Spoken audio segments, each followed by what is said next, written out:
ya pathian ve tura local khom sang song te kana pai so Christam ni chibai ka du chewa pathian min shwa le hero pu be ma na so ni kam tak min pe a jubilee te inkhawmpui te mang the min shwa tu pathian chu fakin on ro se Amah chu malsawmna hnar ani afapa powi lovin min pe a veina yan ige kan pe ti pe ma ni chu lovin zotila Amah ta na kan thil ti hi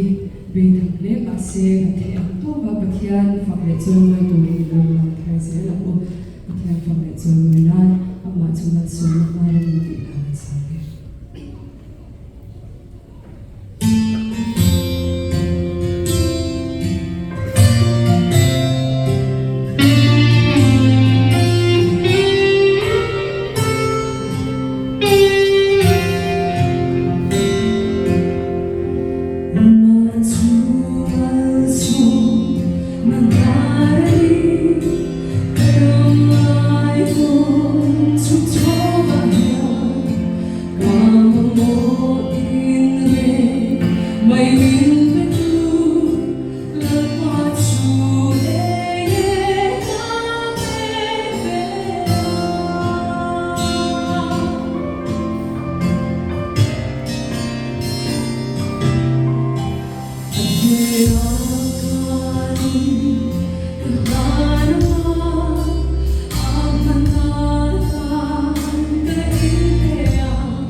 So